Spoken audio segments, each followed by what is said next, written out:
تاخیر سے یہاں تک پہنچ چکا ہے، اور میں سمیٹوں گا تو میں سمجھتا ہوں عثمان ابن عفان اور حیدر کرار رضی اللہ تعالیٰ عنہما کی ذات کے ساتھ ناانصافی ہو جائے گی، اور میں قطعاً یہ نہیں چاہتا کہ ان بزرگ ہستیوں کے ساتھ جہاں ایک ذوالنورین ہے تو دوسرا حیدر کرار ہے، جن کی ذات دو جملوں میں کمپلیٹ نہیں ہو سکتی، دو باتوں میں مکمل نہیں ہو سکتی، اس لیے تھوڑی سی قربانی کے ساتھ کل کی ایک اور رات ہم انشاءاللہ ان خلفاء کی زندگی پر گفتگو کریں گے۔ اس لیے کہ میرا معمول تو یہ تھا کل کا دن میں نے پورے اہل بیت کے لیے وقت کرنا تھا، لیکن خلفاء راشدین کی بات کے بعد انشاءاللہ العزیز اہل بیت اطہار کی بھی زندگی ہم ذکر کریں گے۔ ان دو ہستیوں کی میں نے مختصر جھلکیاں آپ کے سامنے رکھی۔ خلاصہ کلام، زندگی میں دو باتیں آج لے کر کے جاؤ، ایک صدیق کی صداقت، دوسرے عمر کی عدالت۔ اگر یہ زندگی میں آ گئی تو سمجھ لو اقبال نے کیا کہا ہے جانتے ہیں؟ شاعر مشرق کہتے ہیں سبق پڑھ پھر صداقت کا، عدالت کا، سخاوت کا، سبق پڑھ پھر صداقت کا، عدالت کا، سخاوت کا، لیا جائے گا کام تجھ سے دنیا کی امامت کا، لیا جائے گا کام تجھ سے دنیا کی امامت کا۔ مطلب یہ ہے جس کے اندر تین چیزیں آ گئی، صدیق کی صداقت آ گئی، عمر کی عدالت آ گئی، عثمان کی سخاوت آ گئی، تو پھر کوئی اسے فکر کی ضرورت نہیں، اب قوم اس سے امامت کا ہی کام لیا کرے گی، اس لیے کہ وہ ہر ایک کا امام بننے کے قابل ہوگا جس کے اندر یہ تین چیزیں آ گئی، صداقت، عدالت اور سخاوت۔ آج ان تین چیزوں کے اوپر محنت کرو میرے عزیزو۔ صداقت کا تقاضا یہ ہے حق بولو، حق پر قائم رہو، حق بولنے کے لیے کسی سے خوف نہ کھاؤ، جب تک زبان چل رہی ہے بولو۔ میں تو یہی سمجھتا ہوں، میرا مذہب، میرا مسلک یہی ہے، میں حسینی ہوں، حق گو ہوں، میں حسینی ہوں، وفادار ہوں، میں حسینی ہوں، شجاعت کا علمبردار ہوں، یہ ہمارے نعرے ہونے چاہیے۔ میں حسینی ہوں، یزید کے ہاتھ میں ہاتھ دینے والا نہیں، میں حسینی ہوں، حکومت کے دباؤ میں آنے والا نہیں، میں حسینی ہوں، ظلم کا ساتھ دینے والا نہیں، میں حسینی ہوں، مظلوموں کے ساتھ رہنے والا ہوں۔ اسی طرح آپ سب یہ بھی نعرہ لگائیں گے میں صدیق کی صداقت کا علم بردار ہوں، بات 50,000 کے مجمع میں بھی وہی کروں گا اور 5 لوگوں کے مجمع میں بھی وہی کروں گا۔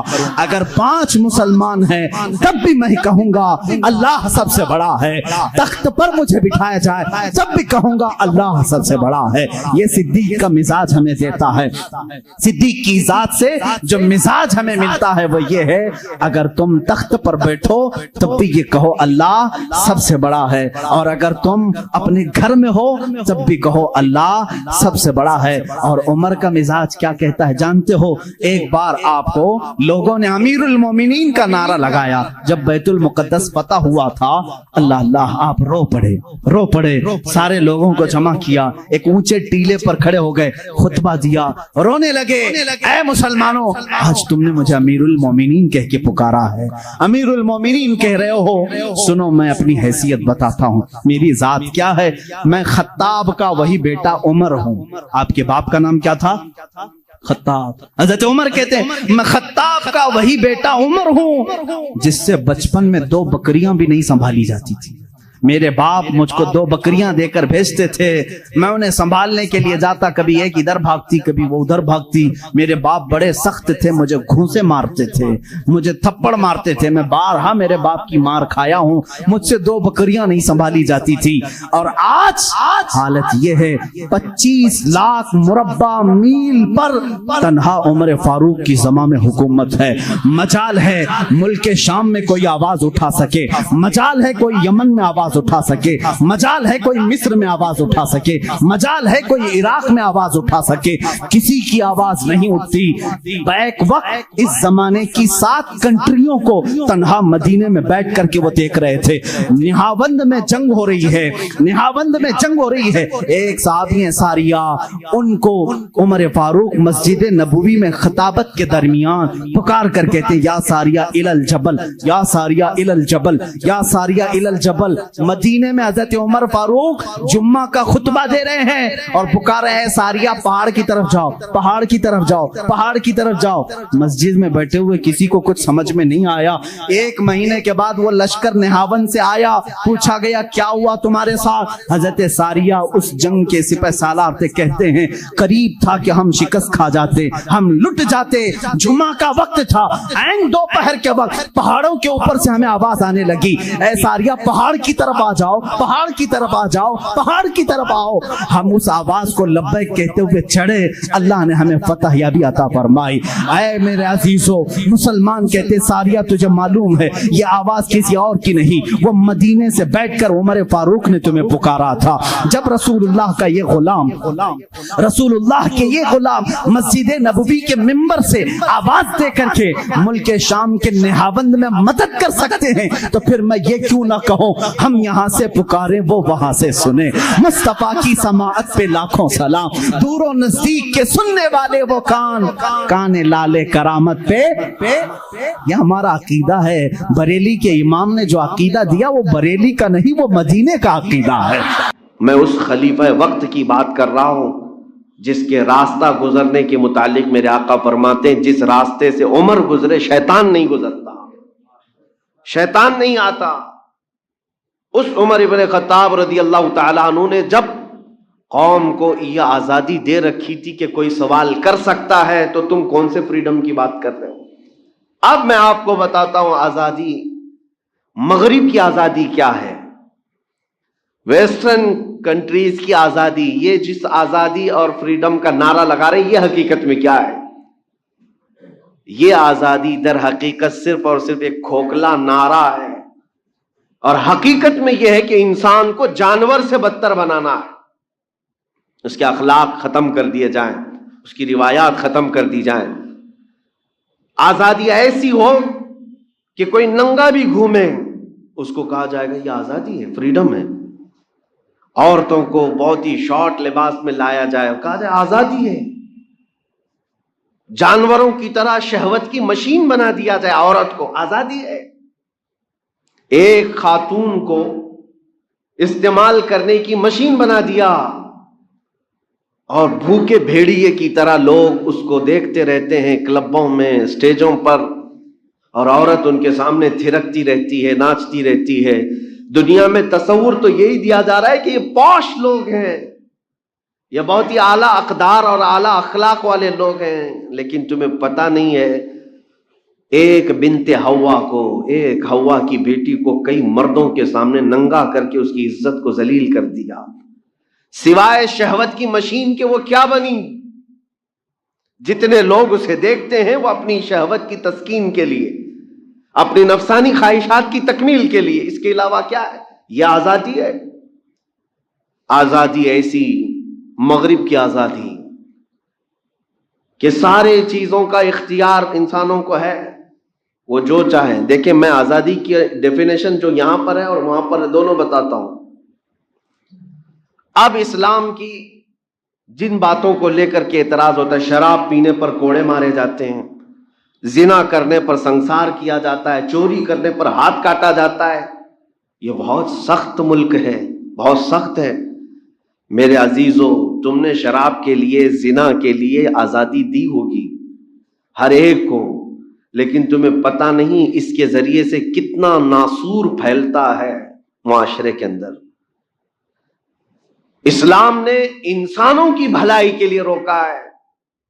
مجھے بتاؤ شراب کا لائسنس دینے والے، آپ پھر یہ لکھتے کیوں ہو کہ یہ ڈینجرس ہے ہیلتھ کے لیے؟ سگریٹ بیچتے ہو اور اس کے ڈبے پر لکھ کر کے بیچتے ہو کہ زیادہ طور پر اس کی وجہ سے کینسر ہو سکتا ہے، کیا یہ نہیں ہوتا؟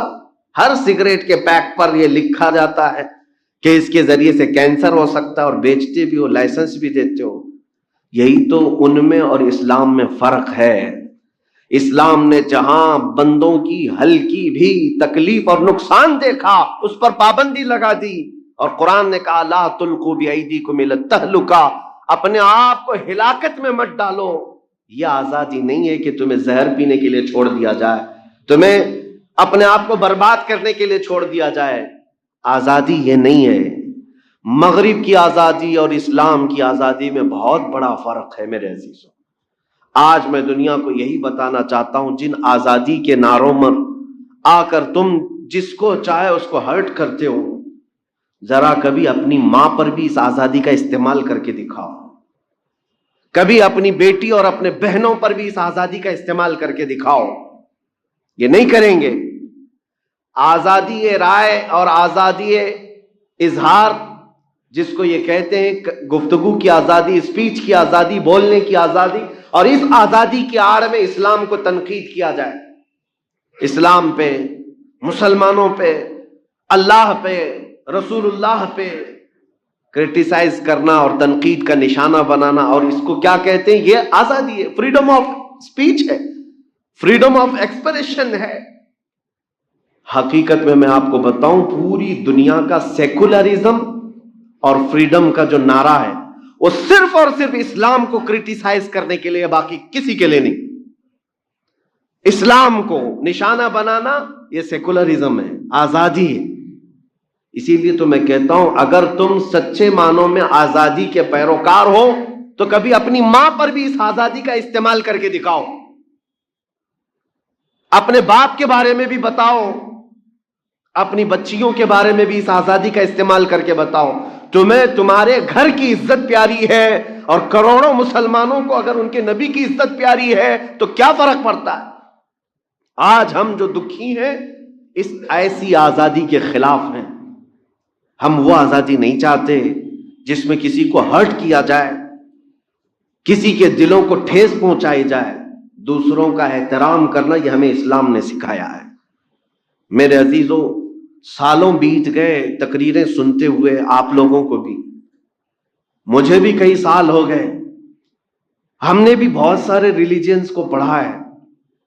تقریباً 14 ادیان، 14 مذہب، 14 ریلیجنز دنیا کے، جن کا میں نے خود بہت گہرائی سے مطالعہ کیا ہے، اور ہر ایک کو ہم نے کمپیئر بھی کیا ہے، کیونکہ میرا سبجیکٹ تھا کمپیریٹیو اسٹڈی.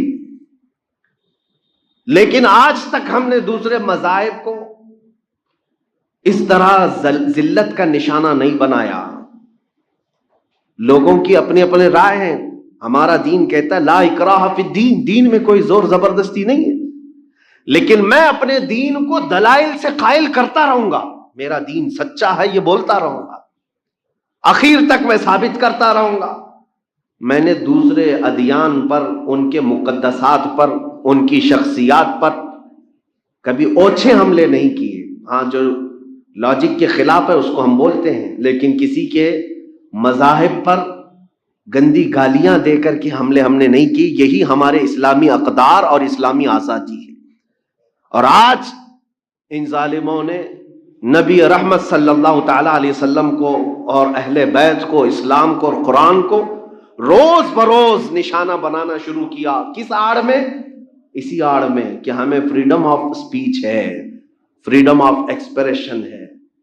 اگر میں پوچھنا چاہتا ہوں اسی کو فریڈم کہتے ہو تو پھر ان لوگوں کو جیل میں کیوں لے جاتے ہو جو ہوم منسٹر پر ٹپنی کر دے؟ ان لوگوں کو کیوں جیل کی سزائیں دی جاتی ہیں جو کبھی پردھان منتری پر، راشٹرپتی پر کوئی ٹپنی کر دے؟ کیوں؟ لمٹ ہے، بولنے کی بھی لمٹ ہے. ہمیں پتہ ہے یہاں پر بھی فریڈم آف اسپیچ کا مطلب یہ نہیں ہے کہ جو منہ میں آیا وہ بک دیا جائے، گالیاں دی جائے. ہم اپنے دیش کے بھی کسی بڑے کے لیے نہیں بول سکتے، یہ ہمارے ہاں قوانین ہے. لیکن یہ جو دوغلی پالیسی چل رہی ہے اس کے خلاف میں بولوں گا. آج پورے ہندوستان بھر میں اس آزادی کے نام پر ایک فتنہ ایسا زور و شور پھیلایا جا رہا ہے کہ ایک ہی بات دیگر میدان میں ان کو اتارا جائے گا اور نبی پاک صلی اللہ علیہ وسلم کی ذات کو نشانہ بنایا جائے گا. یہ ہمارے جذبات کو ٹھیس پہنچانا اور نوجوانوں کو بھڑکانا اور ان کو راستوں پر لا کر اتارنا، دنگے کرانا، فساد کرانا، یہ ساری پلاننگ ہو چکی ہے. اس سے قبل میں نے عرض کیا تھا جینوسائڈ کرنے کی بھی پلاننگ، یعنی نسل کشی، نسل ہی ختم ہو جائے.